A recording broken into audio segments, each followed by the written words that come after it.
다들 동문들이야 너블링이 상로리야 공감 상에게 那么 선주샤이 今天首先问候大家好。 다들 파마데지메기 지지에기你们 순박하대요 那今天呢是忏摩专辑课程的第3堂课。 까마봐 우리 개바 이미 기도지 남다 那么今天会接续昨天讲到的这个第8世法王米觉多杰的妙行解脱这个自传的第10个颂文，那之后会讲解第11个颂文。昨天呢讲到的第10个颂文主要是提到的是自他相换的很多的内容。那一般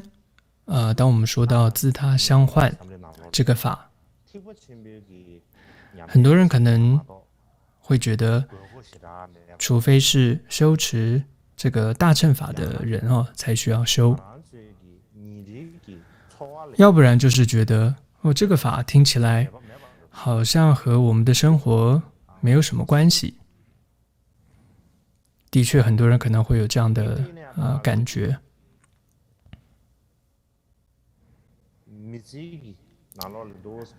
但是其实我们就我们一生当中我们来看譬如说很多时候我们会为了我们的父母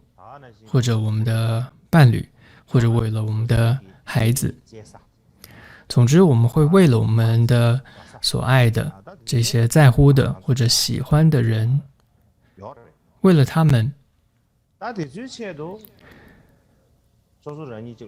我们呢可以说会愿意牺牲自己，可以牺牲自己的幸福，就为了他们。而且当他们像是遇到痛苦困难的时候，我们也会希望说，真希望受苦的是自己，甚至如果可以的话，也会希望这个他们的痛苦由我来代受，而且也会真的想尽办法这么去做到，帮助他们消除痛苦。其实我们这样的想法跟作为，这就是自他交换，就是这里在谈的这个自他相换的这个法。但是在我们的这个想法上，还有就究竟来说，这种在这个目的上，还有在这个所缘的对境上，还有我们的这个可以说愿心上大小上，还是和这个平时我们在练心或者说修心的这个教法中所说的自他相换法还是有些不同的。所以先不多说，我们还是回到我们平时生活中我们的经验来谈。举例来说，像我们现在可以想，现在世界上有没有一个我们最关爱的一个人？我相信每个人一定都可以想得出来的，有那么一个是你最关心最安的人。然后接着你可以想，如果有一天这个你最关爱的人他遇到了一个大的困难，或者经历到一个很大的痛苦，在那个时候你会跟着他一起苦的，跟着他一起痛的。不止这个样子，甚至你会忍受不住的，会想要说，希望能够代替他受那些苦。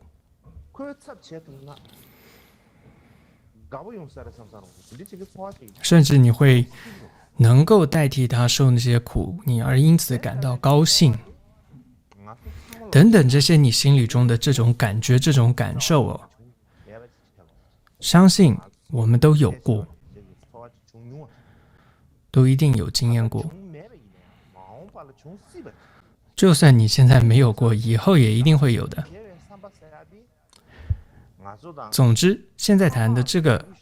感觉就是自他交换的这样的一种感觉。所以，自他交换呢，它不是一个离我们很遥远的、非常陌生的一个情况，并不是的，而是我们每一个人很自然的都有的一种感受。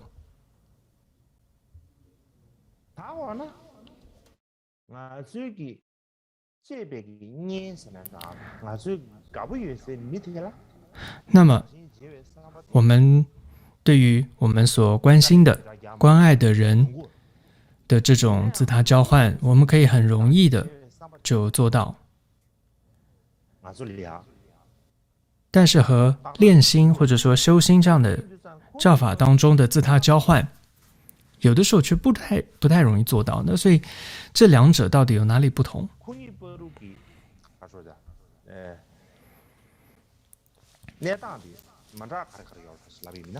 所以到底是有什么地方不同呢？主要是在思想上，还有在所缘对象上，还有就近的这个可以说目的上是也有所不同的。对于我们关爱的人、关心的人，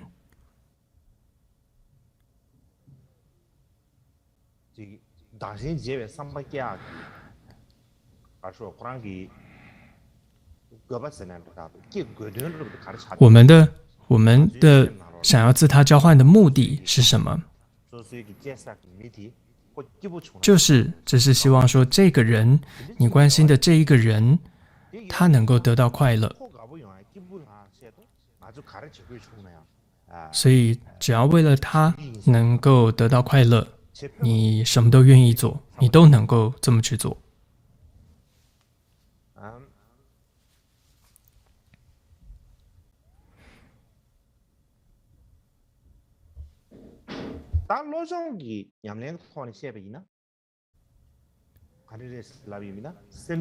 那么在练心的修心的这种修持呢，就不只是对一两个人这种希望他们得到快乐，而是希望这个一切的众生都能够得到快乐。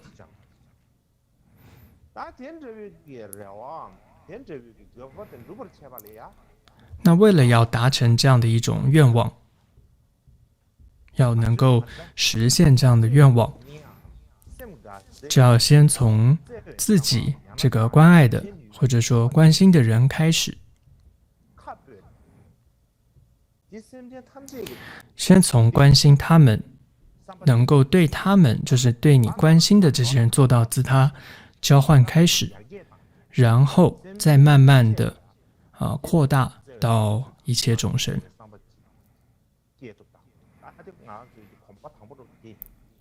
所以可以说，这是我们的第一步，先从自己的关爱的人开始。但这也不是很容易的事情的。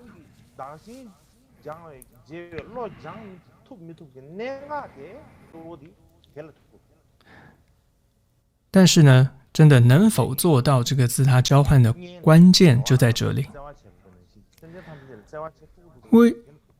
所以也就是说，你能够对关爱的人做到自他交换，然后但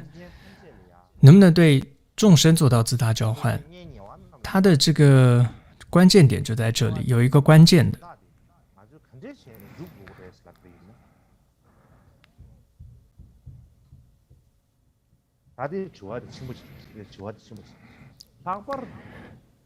所以这个关键是什么？就是为什么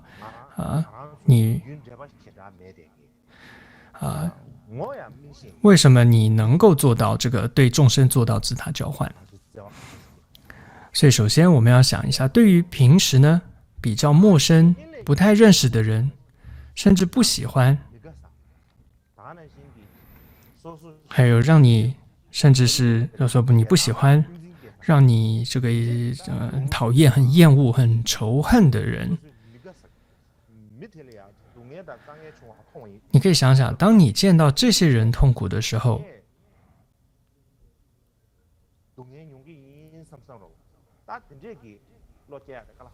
那么为什么你会觉得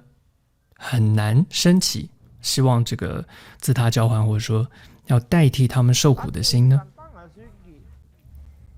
所以这个关键到底是什么？为什么做不到？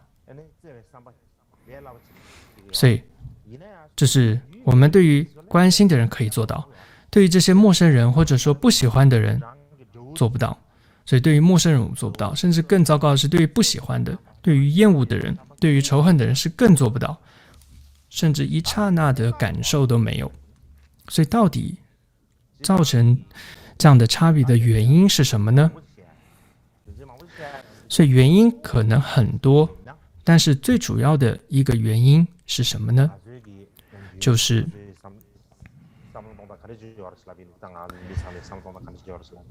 我们每个人都是这样想的，我们会说，因为他不是我的亲人啊，他跟我非亲非故，我跟他一点关系都没有，那为什么我要跟他交换？那为什么我要为他牺牲，为他辛苦？那尤其如果那个人是我的仇人的话，那更不用想了。那我干嘛还要为他牺牲，为他这个辛苦呢？不仅是这个样子，同时我们心中另外一部分还会再这样子想，还会想说，是如果说是母亲还有道理，因为母亲比我重要啊，她对我有恩啊，她比我重要的，所以她比我重要。那或者说她是我的孩子的话，那我会觉得那她是比我还重要的，所以我愿意为她牺牲。但是随便的一个人，就陌生人，甚至是敌人仇人，他这个算是什么呢？他怎么会可能比我重要呢？所以为什么我要这个为了他而牺牲呢？所以会觉得，这是第二个，是觉得说他们并不怎么重要，他们没有任何的价值，值得我为他们牺牲。所以在要有勇气可以为别人牺牲自己之前，我们先要清楚知道为什么需要爱护众生，也就是还有要知道众生它到底重要性在哪里，对于我们的重要性在哪里，这是我们必须要去思维的。所以呢，格西朗日唐巴在练心八句当中的第一句就是什么呢？他就提到要学习观修一切众生比如意珍宝还珍贵。这句话的意思是什么？就是说，就是众生不只是你不是只是知道感受到这个众生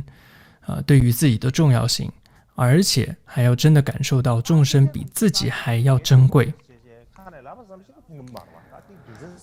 那但是只是嘴上说说是没有用的，你真的要完全知道原因到底在哪里，就是说众生它珍贵的原因在哪里。主要的一个原因就是，如果没有众生，我们就没有办法累积资粮，没有办法净除罪障，也就无法成佛。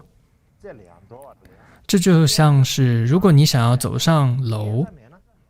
就需要阶梯一样。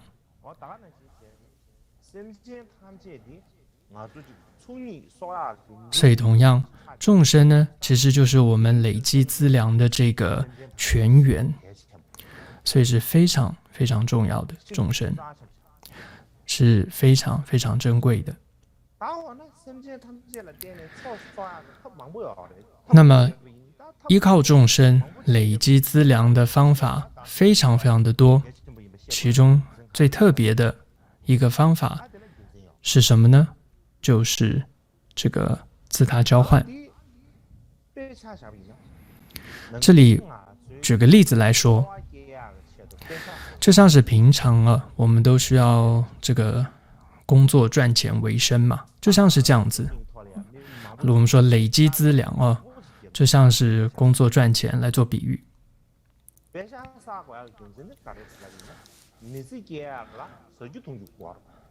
那为什么我们平时要工作赚钱呢？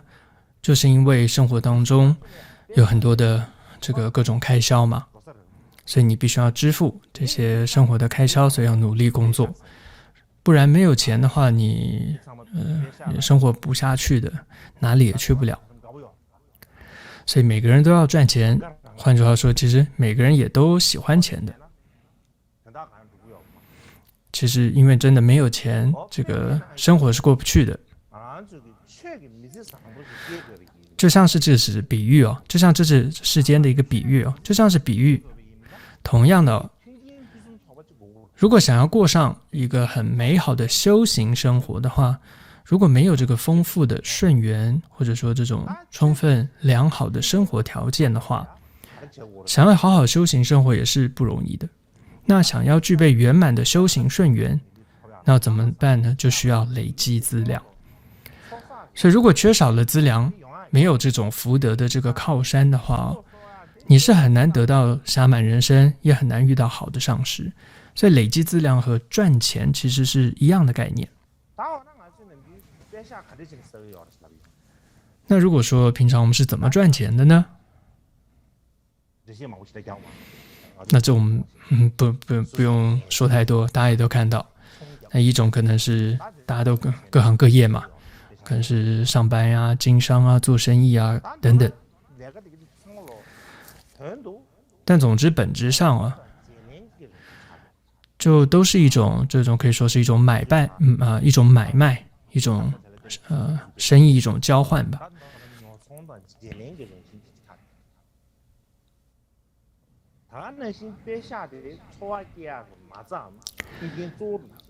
而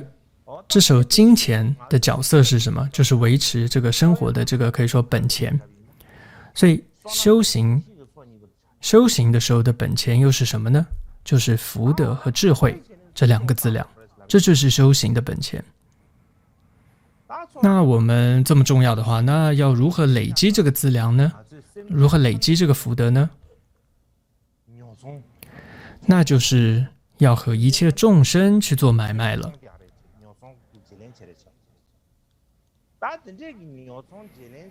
那么和众生最好的买卖的方式是什么呢？就是自他交换法。什么叫做和众生做这个自他交换的生意呢？意思就是说，我们呢跟众生买什么呢？买他的痛苦，或者说领受他的痛苦，买他的痛苦，然后把我们的快乐卖给他，给予他。所以呢，从这个角度来说，从这个生意的买卖的角度来说，真的跟世间做生意是一模一样的。但还是有一个差别在哪里呢？就是一个呢是外在的物质上的钱，一个呢是内心上的本钱，还有呢一个是我们世间的钱只能够用在今生，但是累积的资粮是生生世世都能够一直用下去的，这是还是有一些差别的。再有一个差别，还有一个差别就是，平常我们一般世间的打工赚钱其实呢，你只是呢赚取到这个其中一部分的利润，或者说一部分的工资而已。这个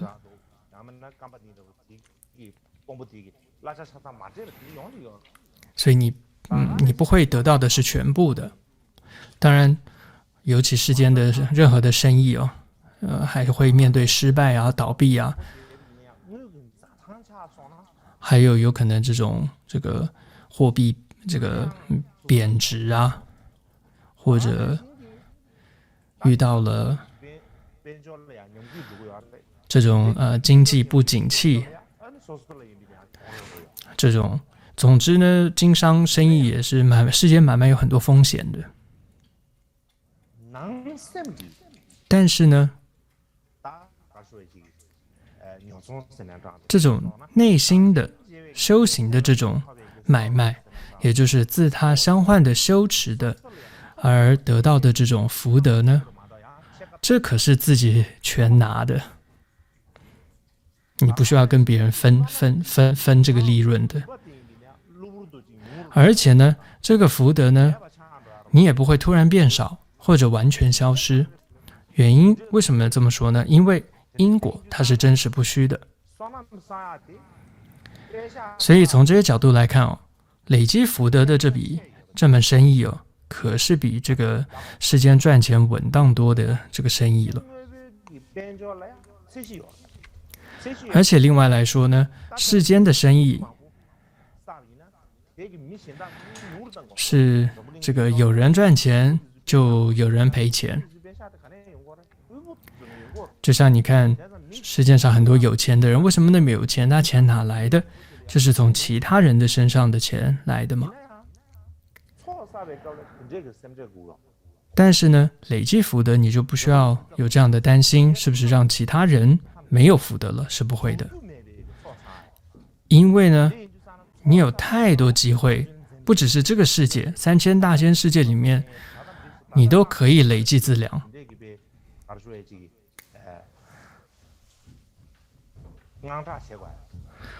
所以你完全不用担心这个会不会这个会没办法累积资粮的。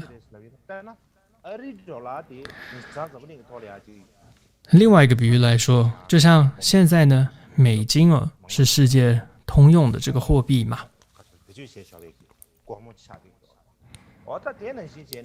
同样，那这个资粮就是福德智慧资粮呢，也是一个货币。它是通用在哪里的货币呢？是生生世世，而且一切世间都通用的这个货币。所以为什么这么有用的、这么好的、这么通用的一个货币，我们竟然不努力去赚到呢？而且我们现在呢，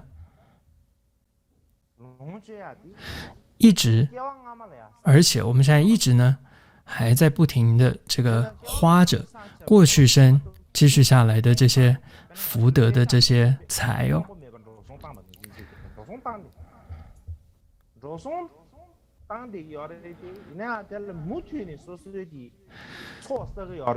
我们就不断的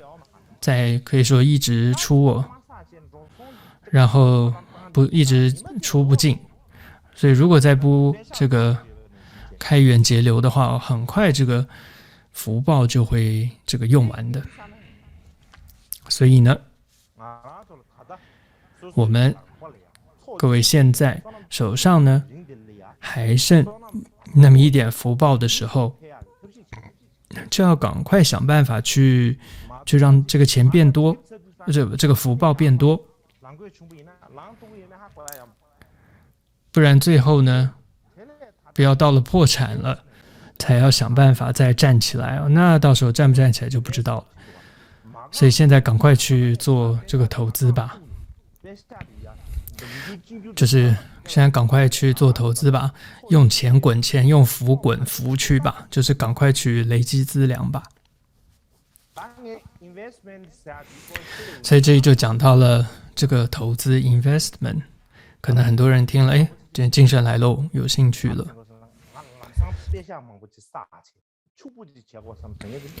因为其实很多人真的都想要快速的赚钱发财。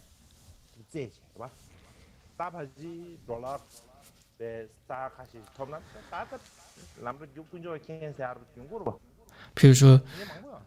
买了一张这个乐透中了那真马上会想说真是三宝加持中了这个几亿等等。所以总之多少人是为了赚钱发财想破头了这样去做。但是真的很多人无论如何，我们今生再怎么努力努力赚钱，顶多就是比你周围的人有钱一点吧。但如果要和世界那些最有钱的人比的话，那实在是还是差的108000里，那根本不能比的。所以讲回来，真的要让我们变得富有的最好的方式是什么呢？就是得到一个好的投身。我觉得就是你投身成一个富有的人，就未来你就投身成为 Elon Musk。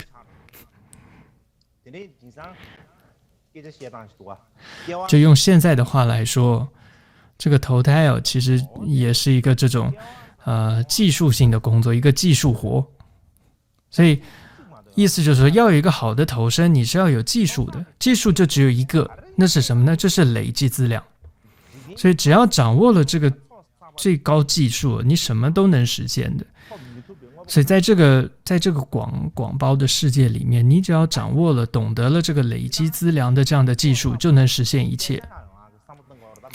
但如果你累积福德是为了想要得到钱的话，很多人也的确在这么想，就你最终目的是为了钱的话，那就真的是太愚蠢了。因为累积福德，如果你有了福德，你会得到不只是钱，还有更多的东西的。所以不要为了钱而去累积福德，那样太蠢了。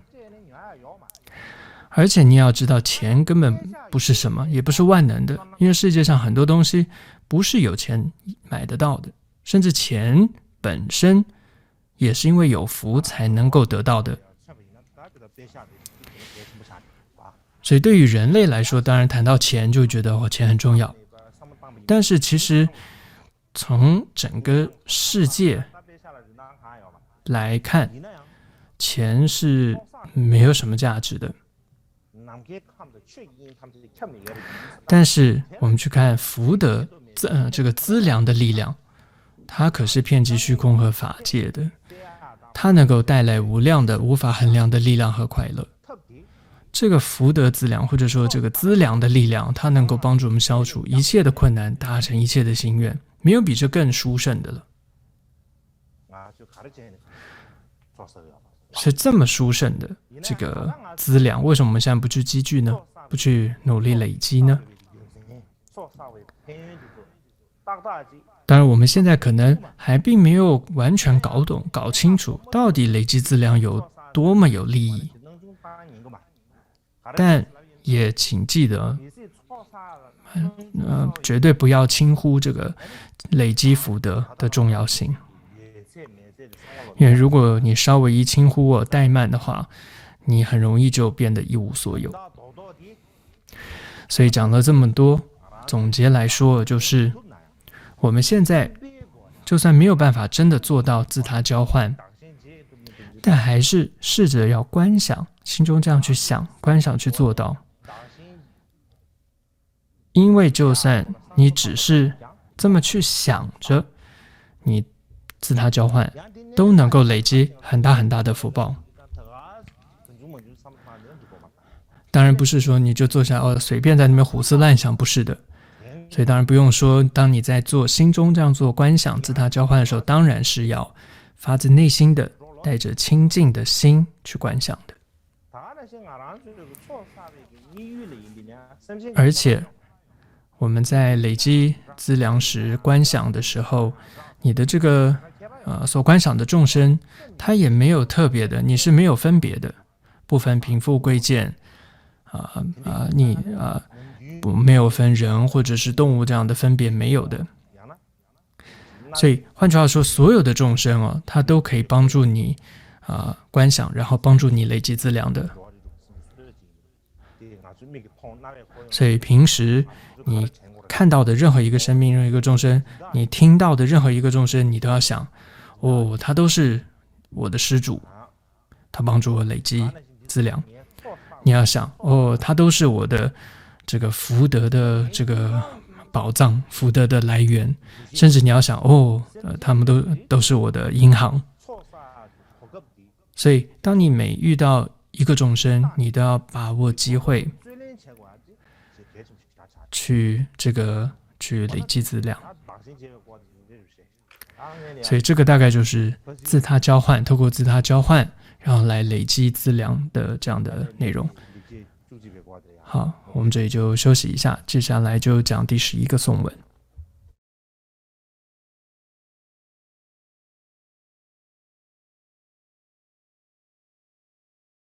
说到，理解就是把的学一门，那理解就是把的两。接下来要讲第11个颂文。那我要先讲一下，就是这个科判。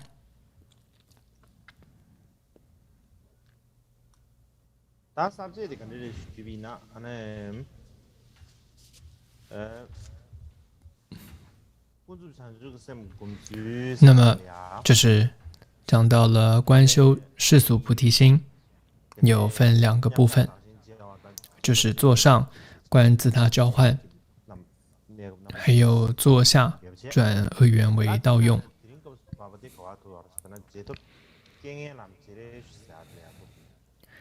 那接下来要讲的就是座下这个转恶缘为道用。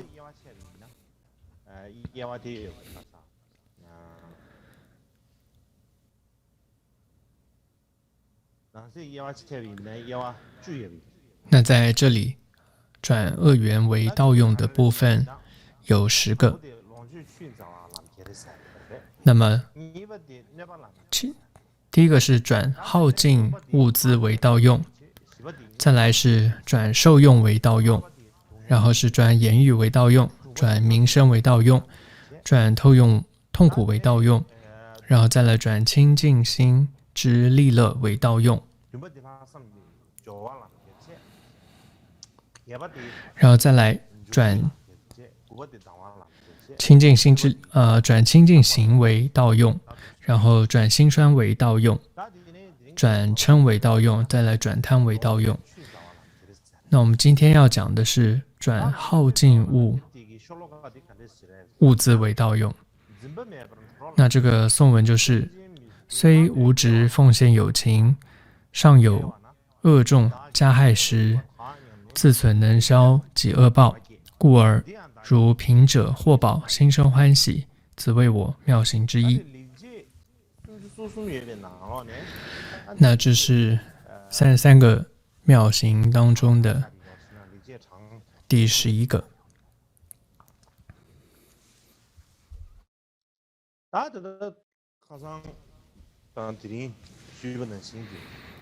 那么就像昨天跟今天我们谈到了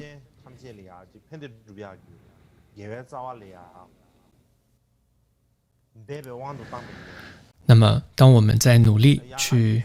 这个修持这样利益众生的善根的时候，这样的善行的时候，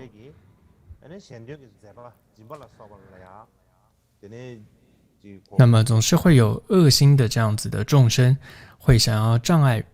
这种别人利他，譬如说障碍别人要做布施，譬如说会想尽办法的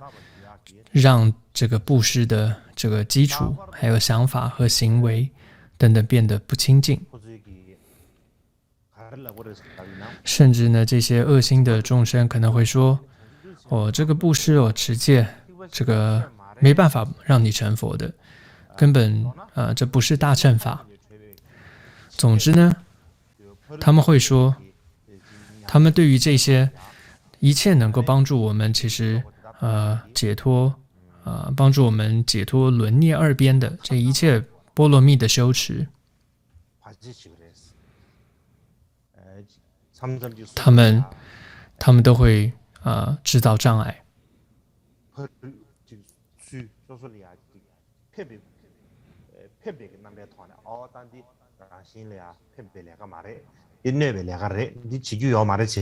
所以这些恶人或者说这些恶心的众生，这些魔，他们都会说，你这个修持这其实对于自他是没有任何利益的，是只有伤害的。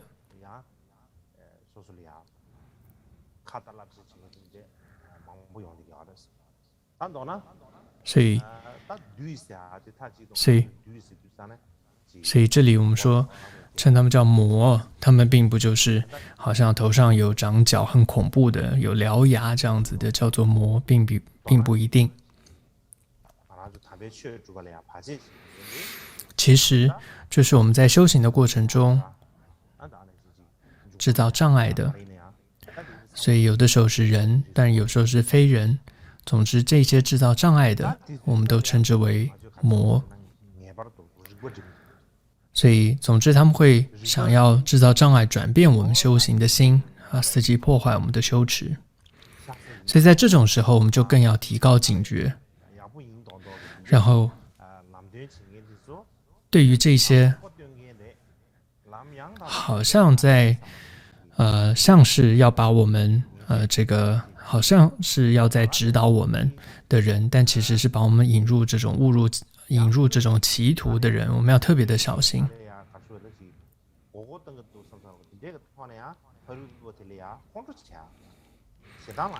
但是虽然说知道这个对方是这个把我们要带到不对的地方去，但是我们也不应该对他们升起嗔恨的心。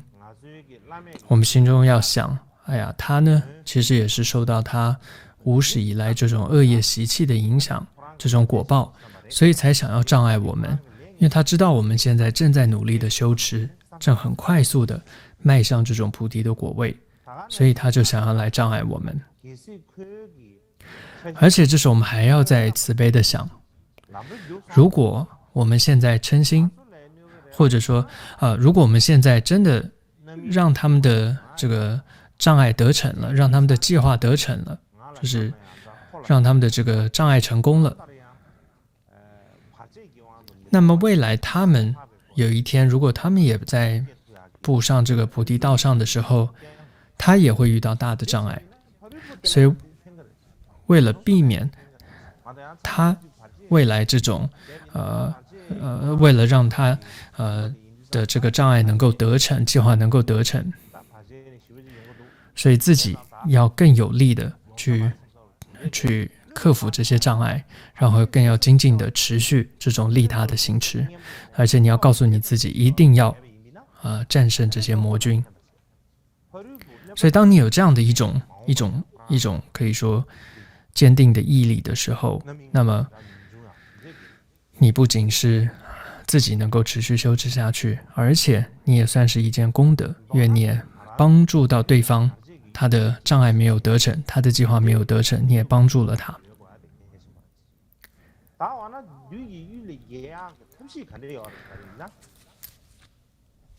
那么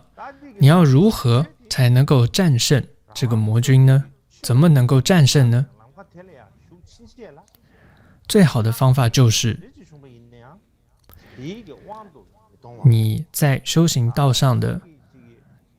只要你在修行道上的一天，无论任何内外的各种的缘都完全动不了你，就是你要非常的有这种恒毅的这种坚定的心，恒毅的一种毅力，你要有这样的一种勇气。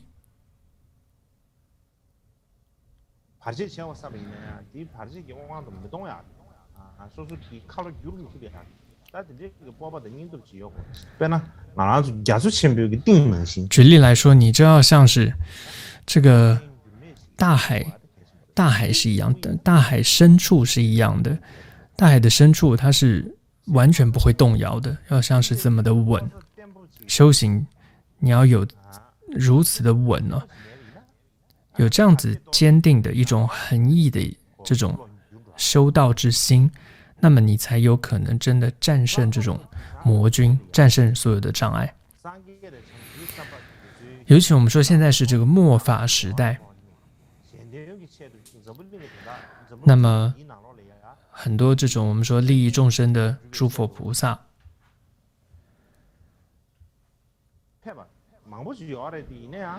虽然他们也来到这个人世间利益众生，但因为这个可以说弟子的这种恶劣，结果让他们的这种佛行事业没有办法真的彰显出来，或者说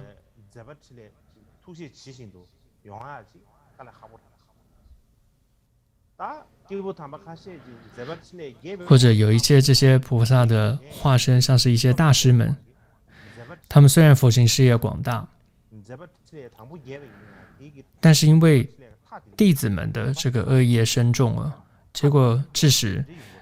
这个上师大师他的佛行事业到了后期也开始这个衰退凋零。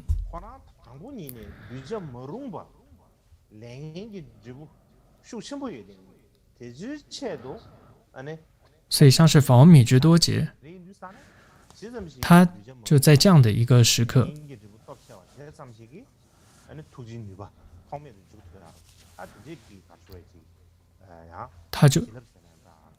他就特别有这样的一种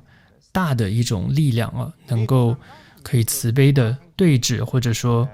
利益到这些恶业深重的弟子。所以他是怎么样做到的呢？首先他的身边有很多很多的各式各样的弟子，有好的也有不好的，其中呢总是不好的似乎比较多。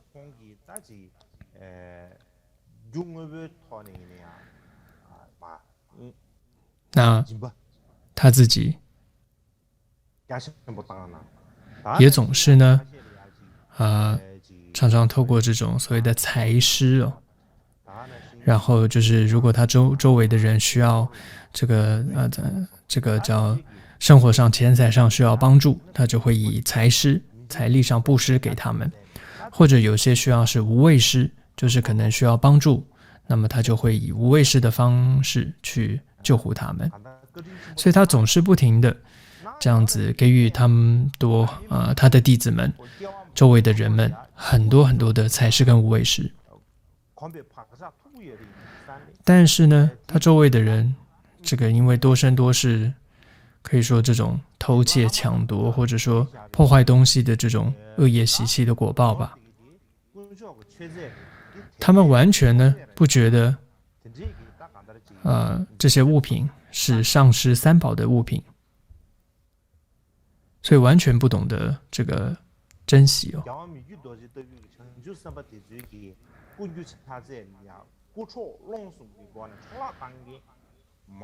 所以呢他身边很多人是这样子去偷取抢夺和破坏这个法王米觉多杰的东西的，很多人在这样子做，这样子对他。我们知道在法王米觉多杰这身上这个伽玛巴的法座之后，我们还记得那段故事，在他还没有真正升座之前，他其实那时候有2个伽玛巴的这样的争议。那当时在噶玛噶千这样的大营当中，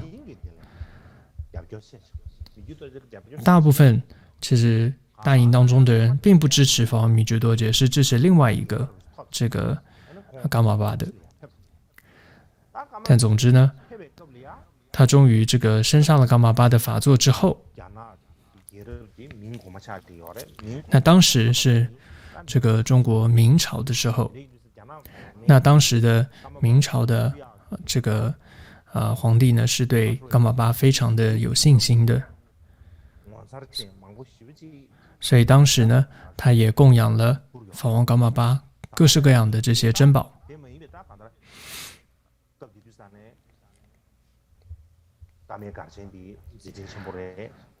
而且还有当时噶千大营也好，还有当时也是整个这个噶玛噶举、冈仓噶举最兴盛的时候，所以非常多的这些信徒信众都会做供养，所以当时可以说他升座之后他得到了如山一样多的这些珍宝供养，但他对这些是完全没有任何贪着的，他完全的都会在供养布施出去。我们实在不可思议的，他是怎么样布施出去呢？就是甚至是他只是他身边一个普通的一个弟子哦。我举一个例子，记载说，就他身边普通的一个弟子，他都曾经给过他上千个茶砖，他都得到过上千个茶砖，还有4、5头骡子的这样子的金银，还有无数的绸缎这种玉石。还有无量的这个马呀、牛啊等等。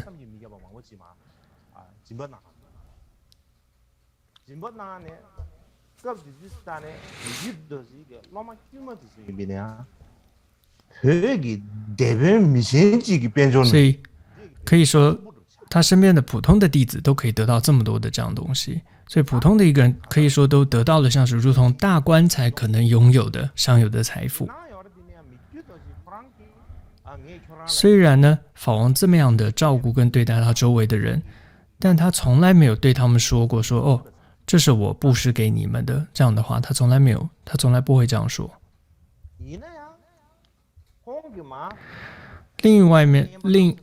另一方面来说，他周围的这些人享受这些好处的人呢，一点也不知道感恩，反而每一个都像是这个讨债鬼一样的，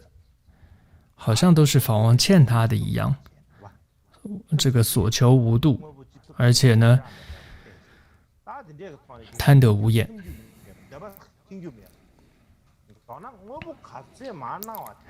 所以结果呢，这个给的越多呢，反而他们结果呢，这个毁谤更多。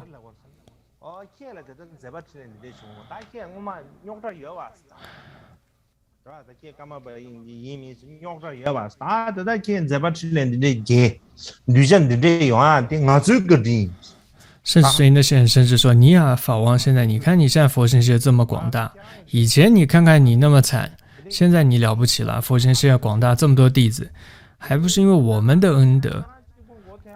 你没什么，这是因为我们，还不是因为我们这样的照顾我们的恩德？如果不是我们，你怎么可能出得了头？”甚至还有有人这时候甚至要这个威胁他。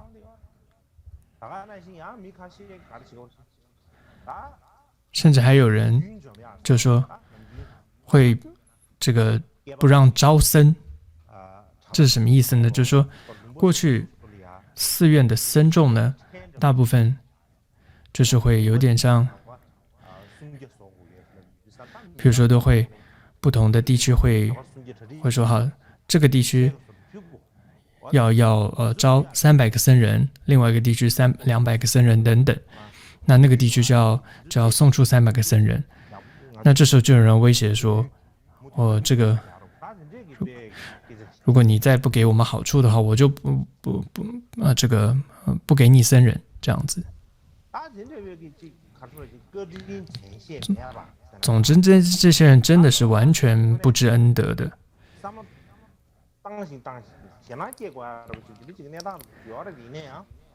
所以真的想想也是很恐怖的这样的情况。但米觉多姐在面对这些人的时候，她的心中是怎么想的？她总是想着说，一定呢是我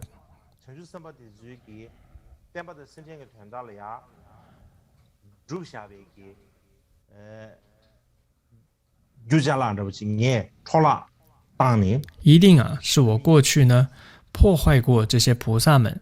当他们在利益佛教跟利益众生时候的用过的那些东西那些物品，所以导致呢现在这些人呢也会来破坏我的这些东西吧。所以他就会想说，如果我现在再去这个追究到底这东西跑哪去了，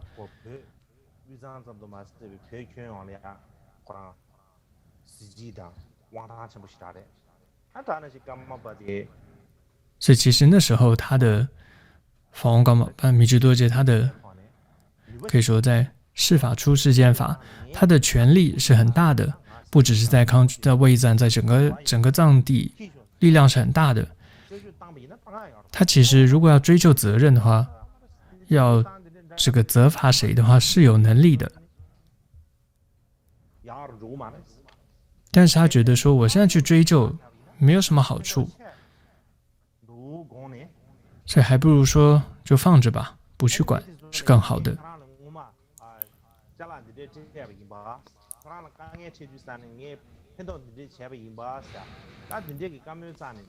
所以他也完全不去提哦，我曾经这样照顾过你，我给过你这样的东西，他都从来不会想，都不会这样去讲。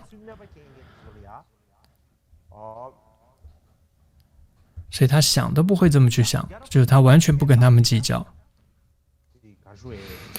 甚至呢，法王心中觉得那些以怨报德的人呢，他反而对他们更好。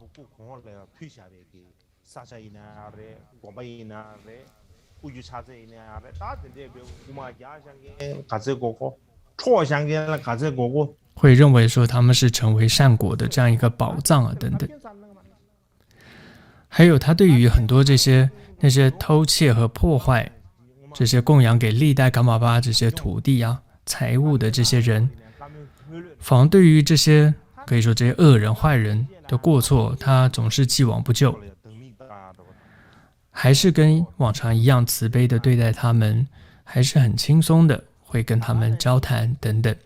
就连他的眼神看他们也都是一定会正眼的看着对方的，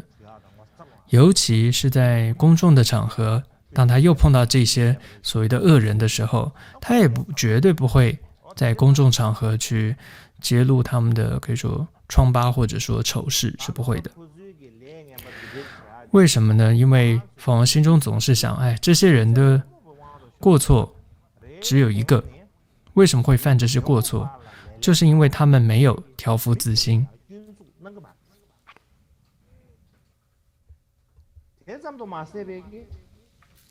就是因为他们没有降服自心而犯下这些错误的。而且法王米居多杰他总是想，其实这些人呢是在帮助自己消除无始以来的业障，他们其实在提醒，而且也是在提醒自己，一切的富贵是无常的，是如浮云一般的，是没有意义的。所以这些人呢，其实是这个如同老师是一般的，是善知识一样的，他们和佛也是没有差别的。他心中是在这样子想的，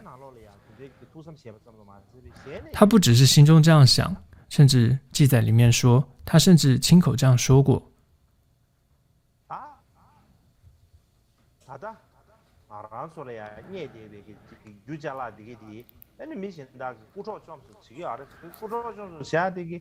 现在很多人破坏我的东西，我的财物，这帮我呢清尽了无始以来的业债，这是应该欢喜接受的。如果这时候升起贪心嗔心而造业的话，自己和其他的人都会因为这样子而落入地狱的。但如果不这样子去造业的话，造恶业的话，反而能够变成是这个转为菩提道的这样一种助缘，那就能快速成就佛果，没有比这更殊胜的方便法门了。所以其实这里我们也要知道这里谈到这样的出家人的生活，所以其实这也都是佛陀制定的这些依照佛制的这些戒律而生活。那过去佛陀就制定了这个要托钵乞食这样的戒律，就要像是乞丐一样跟别人乞讨食物。但是呢，出家人的这种乞讨跟乞丐不同的地方是在于，那么给予出家人食物的这些人，他的心中是带着这种信仰而供养的，所以供养给出家人的这些衣食衣服食物或者东西用品，所以统称都叫做信施，也就是说这个信仰者所施予的物品，所以叫信施。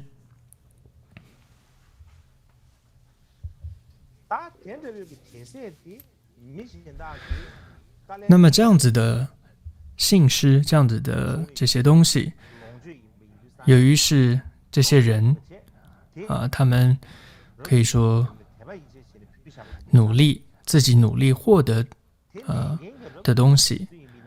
而他们以带着这种虔诚的心供养给出家人。所以呢，应供的就是接受这些供养的出家人们，也都应该要很谨慎的来接受这些供养。所以在律典当中就提到有5种受用信施的方式。一种是以主人的方式去，一种是以施予的方式，再来一种是以这种开许的方式，再来以热帖或者以这种债务的方式等等，有5种。那么前面3种指的是什么意思呢？所谓的是可以像是主人一样的受用信施，是指的是谁可以这样子做呢？是指这种圣者，也就是证得了这种无学道的阿罗汉。当他们接受别人的供养的时候，接受这些信施的时候，他就可以像是主人，就是他自己就是拥有这些东西的主人，就自己的东西了，他就可以把这些东西当成是自己的一样的去信施，去受用。再来一个，第二个是有学道的，就是预流果位的这些修行者，他可以接受像施予的方式去接受供养。就是说他虽然不是这个拥有者，但是呢，给予的人给予他这个就说准许他可以使用，所以用施予的方式接受。再来第3种是开许的方式，这是指什么人可以这样子接受供养？是指具戒者，具备戒律的人，而且是精进的、行善的这些凡夫。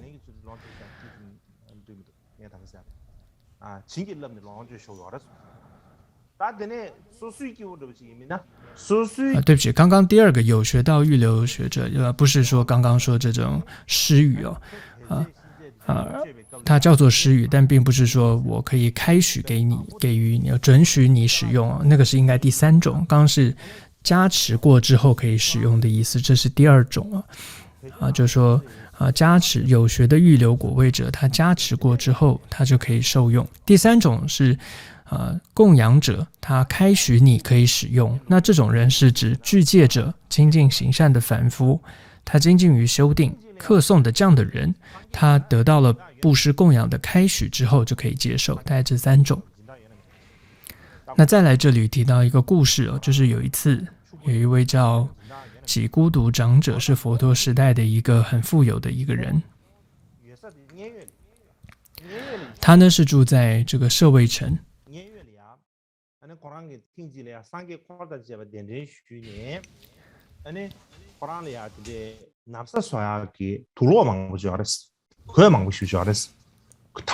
那么有一天呢，这个己孤独长者他就想说供养佛陀跟僧众。那么因为他有很多的这个一些很好的衣服，他想要供养，所以他就准备好这些衣服呢，就放在这个祇园他的这个精舍当中，准备供养佛陀跟比丘。同时呢，他也邀来了他的亲人和朋友，而且也准备好丰盛的这些饮食准备要宴请佛陀，供养他们这些衣服。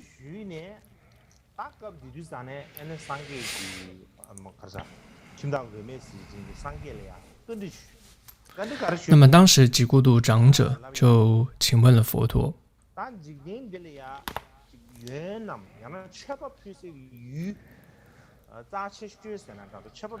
他就请问说，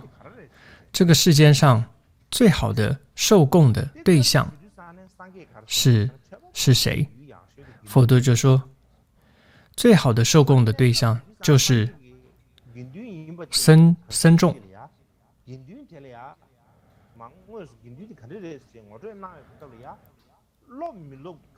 但当时就解释说，僧众指的是什么呢？就是有学无学的18种，那指的反正就是圣者。这个意思简单来说就是断除了烦恼，断除了所有的烦恼，或者说断除了部分烦恼这样子的圣者，他们呢就是堪能受供的人。佛陀就说这些人就是最殊胜的供养的对境，而且如果供养他们的话，能够得到很大的这个成果。所以只孤独长者听了之后，当下就非常非常的高兴，非常的欢喜。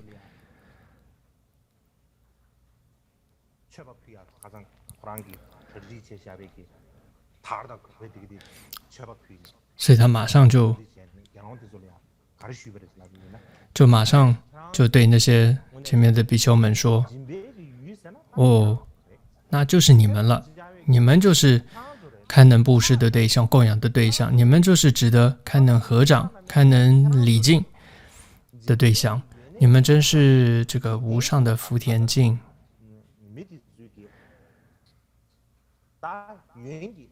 你们可以说真的是世间的这个功德这个功德处，所以请接受呢我这个供养的这些衣服，或者说这些绸缎等等。但接着呢就这里的故事就来了，就说当时的，因为当时的僧人并不完全都是阿罗汉，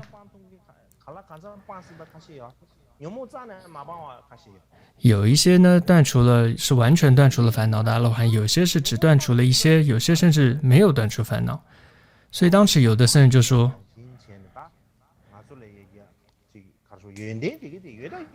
有些僧人就说，虽然就对几度孤独长者说，虽然我们有这些功德，但是佛陀曾说，善呢要隐藏，过要宣扬。这意思是什么呢？就说善是这个善德是不能够四处张扬的，是反而过这种过患呢是要不能够藏的。所以呢，这些僧人就说我们不能够接受你的供养。因为如果接受，就好像在说我很厉害，我是有善功德的，那就不符合佛陀说善要隐藏的这样的教戒。所以总之这一群僧人他们就不接受，所以总之他们就没有接受这个供养。所以前面那些是已经全部断除烦恼的这些圣者，他们就没有接受。再来一段呢是再来还有一些僧人呢是断除了一些烦恼，但没有完全断除。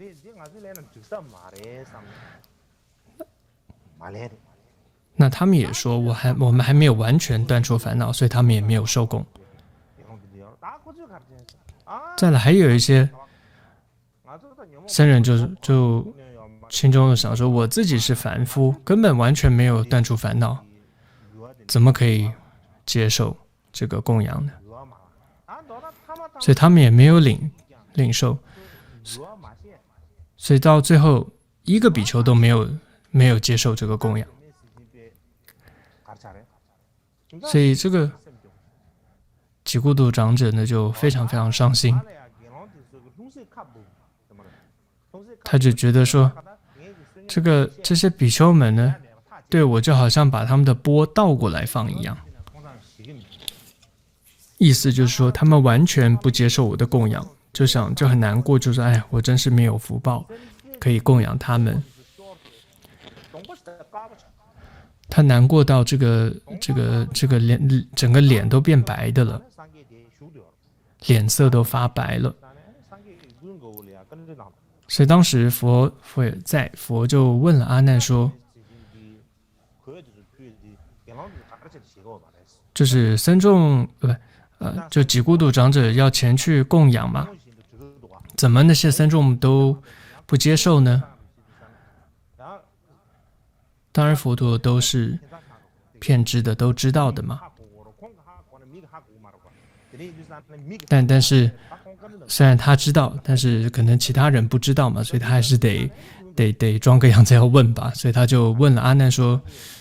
为什么僧众不愿意接受供养？”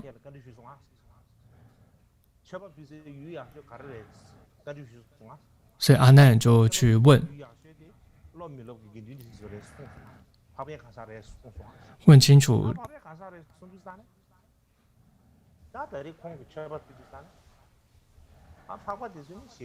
就问清楚之后，就禀告佛陀了。那就是这个解孤独长者就把整个情况说清楚了，就把刚刚所供养的情况就说了一遍了。就佛陀您说啊，就最好的这些圣者啊，就供养啊。我就想说这些比丘就是圣者啊，就供养。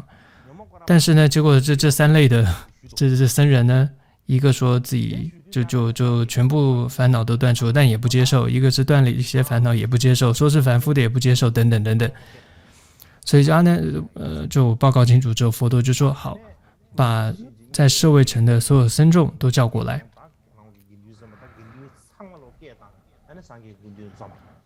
就全部僧众呢，就来到了佛陀面前。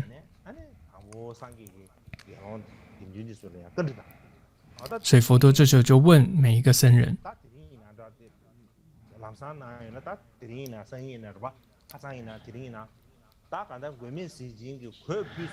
总之呢，这个是之后还是当下还是隔天，反正总之之后佛陀就问了：这你们啊，为什么没有接受解孤独长者的供养？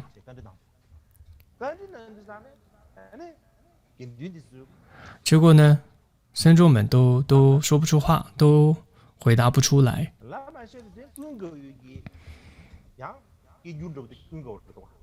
那旁边那个翻译就是阿难嘛，阿难就跟佛陀说，有全部再报告过一遍。这时候佛陀就开示了，这一段开始很重要。佛陀说什么呢？他就说：你们跟随我出家是为什么？你们是不是为了解脱？是不是为了得到涅槃呢？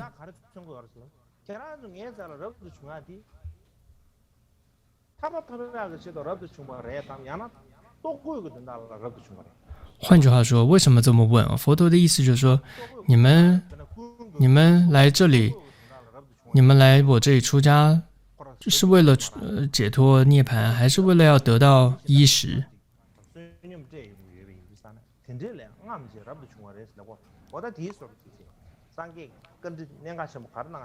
所以，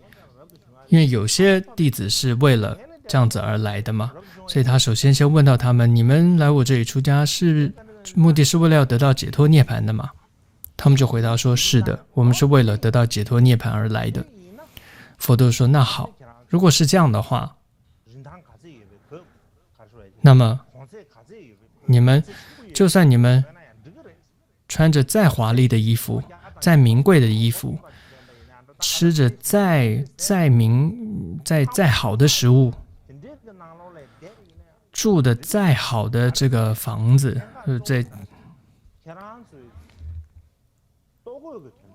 也是没有问题的，也不会有这个过患的，因为你们的是为了解脱涅槃而出家的，你们不是为了要这个衣食而出家的。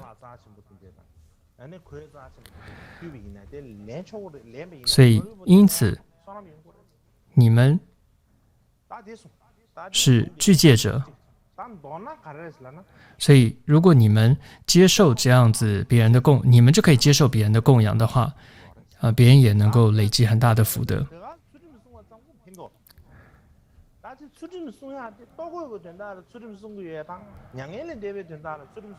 所以只是具备戒律也是不够的，所以真正具戒的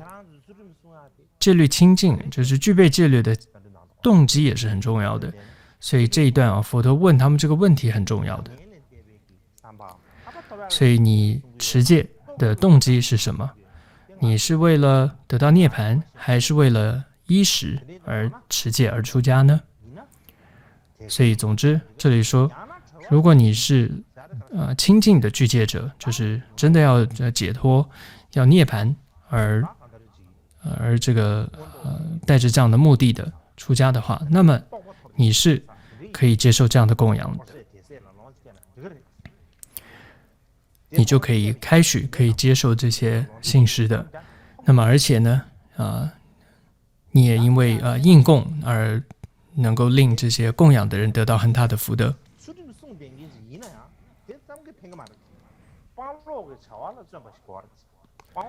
但是一些经典中还提到，佛陀说，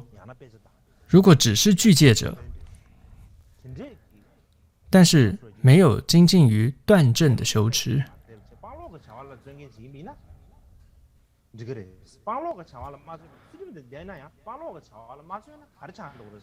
也就是说，如果没有在这种做修持、做这种读经、课诵各种这些的修持的话，还是会有这个业债的。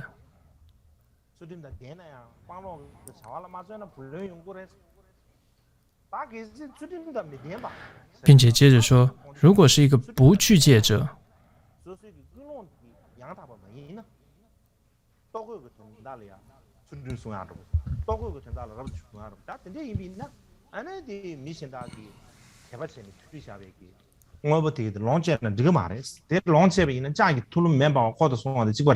所以如果是不具戒者，是不被开许接受任何的这个信施的。所以如果受用了，就像是经典中形容说，就像是口中吞下了这个热的铁丸是一样的。所以换句话说，未来会这个果报是会能投身到这个地狱里面去的。那么讲到这里，我觉得要提醒各位，这个巴楚仁波切的一段这个教言，因为不只是我们出家众，很多在家的行者，有这种所谓的咒师，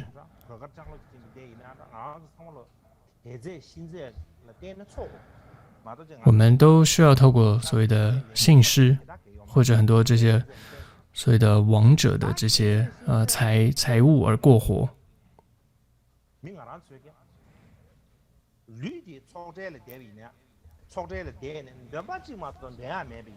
所以这一段巴楚仁波切他只在讲，所有这些依靠信施王者财物过活的人，身体坐在这个法会行列当中，就算呢只会念诵一段经文，都要避免散心杂话。可以说就是他这里说是用禁语就是你都要禁语的，然后好好的念诵经文，就是所谓的禁语，就是说你要避免散心杂话的，然后好好的念诵这些经文，就算你只会念诵一段而已。不然呢，夹杂着这种闲话的课诵和持咒是没有任何意义的。尤其在念诵为王者的这种超荐的时候，因为施主他一心是希望能够这个利益到王者，而这个王者他正在这个中阴当中嘛，所以有各种的恐惧和痛苦。他一心就是希望王者能够这个处理这种中阴的恐惧和痛苦的。所以这时候，如果我们内心升起这种杂念恶念升起真的要马上制止的，还有各种的贪嗔烦恼也要马上制止的话，因为如果这些念头升起的话，中阴的众生他们有神通的，如果被他们知道了的话，他是知道的中阴的众生他们是能够知道的。所以当他们一看到这些被请来的诵经的僧众，他们怎么心中都是这些尽是这些杂念、胡思乱想的恶念，他们可能会对于这些这些僧众升起邪见，甚至嗔心，这就会让他们因为这样的烦恼而让他们升起而让他们落入到恶道。所以这样子还不如不请这些喇嘛们、这些僧众们来诵经还更好。尤其呢，这个密咒金刚乘的很多仪轨内容，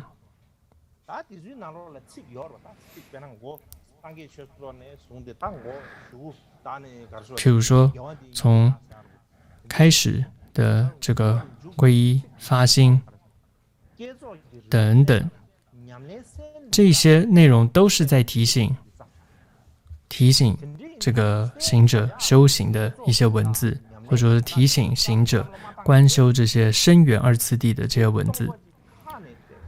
所以如果呢，你完全不跟着这些内文去做观修，只是口头上念得很大声，那已经完全丧失这个意义了，就跟这个鹦鹉在，就跟你教这个鹦鹉念这个Om Mani Padme Hum，它也会念的，但是它是完全不懂那个意义的，这是一样。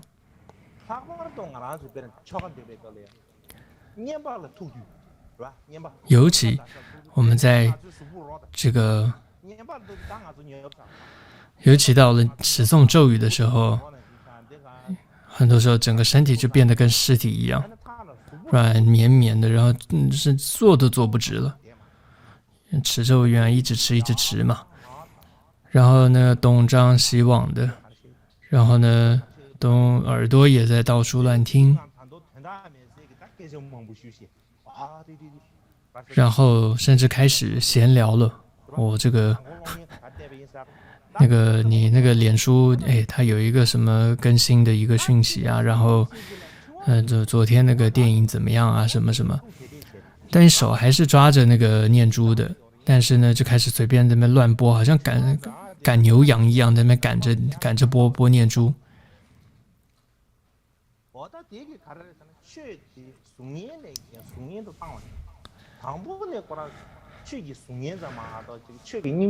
但这根本是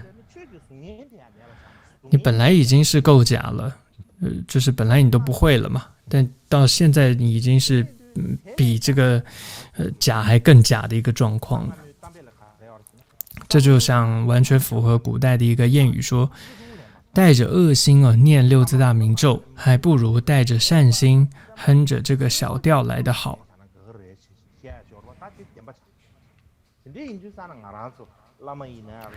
所以因此呢，我们上师、僧人、尼师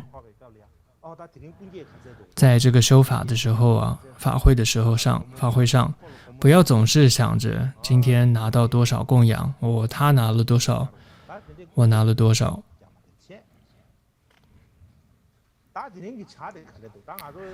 也不要去想着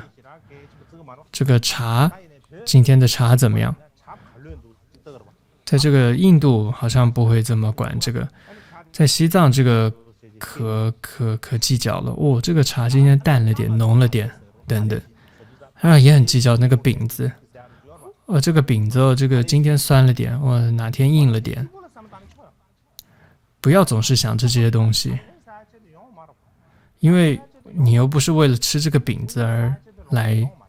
这个法会的。所以真的要把心是放在利益这个生者或者亡者的身上。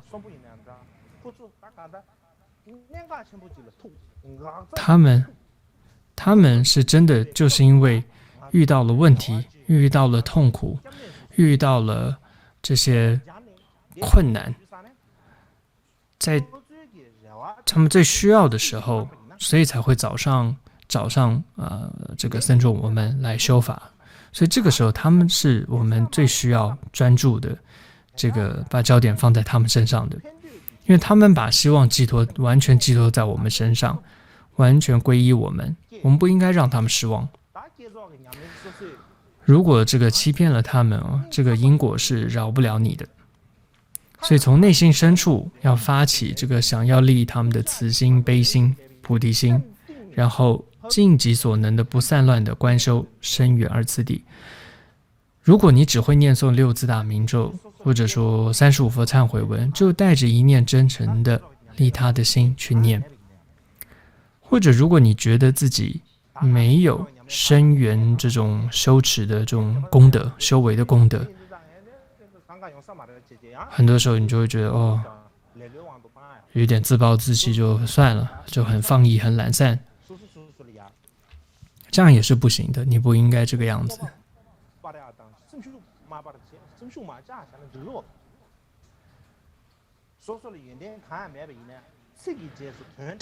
就算你真的没有任何的这种修行啊，但你还是要尽量的去念着这些经文，试着去想起这个文字的意思是什么。但如果你还是想不起来，还是不懂，那你可以怎么样呢？就好好的发愿祈请。我自己实在没有任何功德，也没有任何的修为，所以你就好好发愿祈请，希望上师三宝这个你们的大悲能够加持这些无依无靠的这些苦难的众生。所以透过你这样一个真诚的向三宝的祈请，所以透过他们的大悲加持力，还有这种因果的真实力啊，还有这种可以说菩提心的这种大的无量的这种利益之下病者亡者都是一定能够得到利益的。这里我可能要说一个故事吧。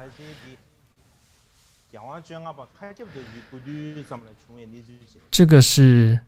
发生在第15世噶玛巴这个康夏多杰的时候。这是在楚布寺的时候，有一个僧人，他呢不是太聪明，还是可能他比较懒吧。所以总之呢，因为楚布寺呢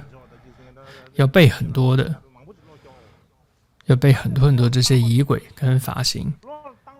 反正呢要背的这个考试他没通过。所以当时呢，楚布寺的一个规矩就是说，你每考过，这些没学问的僧人就会被派去当这个倒茶的人，当司茶。所以呢，他就被派去当了这个工作。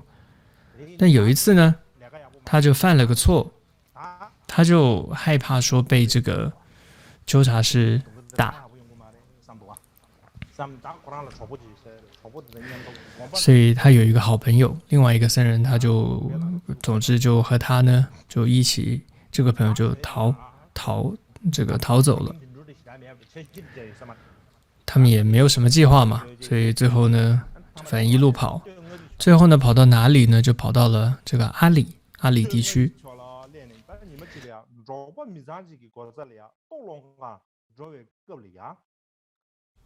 那么有一天呢，他们就到了这个一个牧民的家门口，想要这个讨口饭吃。刚好这家人门口就到了，这家人门口之后就知道这家人刚好有人往生，那对方也只知道他们是楚布寺的僧人，所以就请他们到里面，希望能够为亡者这个修破瓦法，就是牵示法。他们两个人别说会修这个破瓦法，他们连这什么法都没听过，他们连这个这破瓦法的这个经书都没见过，更别说会修这个法。但因为呢，这家人他也请了一些其他教派的僧人也在里面嘛，所以他们在门口也不好意思拒绝说就不进去，这也丢楚布寺的脸嘛。所以两个人呢就这个硬着头皮就进去坐下来了。所以两个人就开始要准备修破瓦法，两个人就开始抓头，然后两个人这个大眼瞪小眼看了半天，那么那个倒茶的那个僧人呢，他突然灵机一动，他想，哦，他稍微会念一点那个四座上师相应法，但也反正念得乱七八糟，反正他会一点。他就这个灵感一来，他就想说，诶，我可以念几句这个。所以他就对这个朋友说啊，我们两个坐着这样也不行，如果什么都不念的话很丢脸。我等一下会念这几句，你就跟着念就好了。朋友也说好，所以就准备要开始念。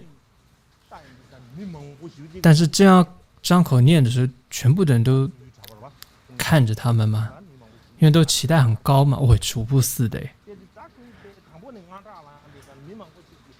结果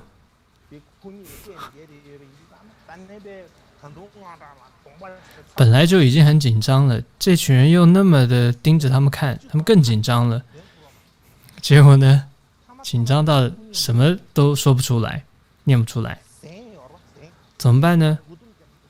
他们只好把他们这个僧布就盖着头，把头整个包住，所以他们两个人就躲在那个各自那个布里面，这样就没人看得到嘛。这时候他们才敢念，就开始反正会念的就如母一切众生什么什么什么就开始念，然后也念就念到了就是伽玛巴切诺。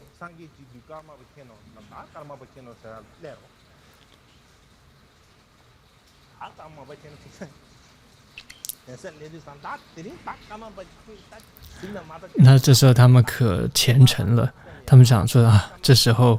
一定要祈求伽玛巴一定要加持啊，不加持不行啊，所以就超大声的念这个伽玛巴切诺，叫喊伽玛巴切诺。这时候突然那个倒茶的那个僧人耳朵就听到一个声音说，好，去念，或者说就去做。他一听到，不假思索的他就念了，大声叫了一声嘿，就念了嘿这样一声，这非常大声的这样一个嘿的声音。结果呢，那个王者的这个遗体，那个头盖骨，就头盖骨正中央，竟然一大块就掉了下来。在场那个所有的人看到都非常的惊讶，都说厉害厉害，这楚布不愧是楚布寺的僧人，不同凡响，竟然能够修到这个王者这么殊胜的破瓦的征兆，就是征兆就是头盖骨会一块会掉下来嘛。所以总之呢，就接受供养喽。就两人，因为他们就对他们升起很大的信心嘛，就供养很多。然后接着他到处都请他们去，然后就肉啊、酥油这种，就就是这种那种落糕，反正源源不绝的就供养他们。后来他们也想说，我们俩这样下去也不是办法，还是回到楚布寺去吧。反正现在也可以有一些供养了，所以忏悔供养的话，可能寺院还会接受我们，所以呢，就很好的供养了这个寺院，还有供养了楚布寺的僧人。然后呢，也这个跟这个寺院忏悔说啊，当年这个逃离寺院是不对的，等等等等。总之呢，之后寺院呢也就接受他们的忏悔，后来又让他们回到了寺院。所以当时他们俩不是大声祈求这个伽玛巴切诺吗？据说就楚布寺的一个说法就是说，当时第15世伽玛巴康查多杰他听到了这个祈请，所以呢，那个在那个僧人耳边说，你就这样就去做吧的那个说的人就是伽玛巴康查多杰。所以为什么要说这一段故事就是说，很多时候如果你自己真的没有什么修行，你没有那样的修为，没有那样的功德能力，但是你很虔诚，有信心向上师三宝祈请的话，还是会有利益的。所以重点是什么？就是你为了利益别人，你还是要想尽办法尽力的去做的，这是很重要的。但是有的时候有些人会说，哦，我害怕因果，所以呢他完全不为这个生者或亡者做回向或祈愿，他害怕，因为又没有能力嘛，做不到，他害怕。有的人就会说，哦，我完全没办法这个接受他们的这种信使，我觉得这样子也有一点过分了。而且我觉得这好像也有一点别有用心哦，有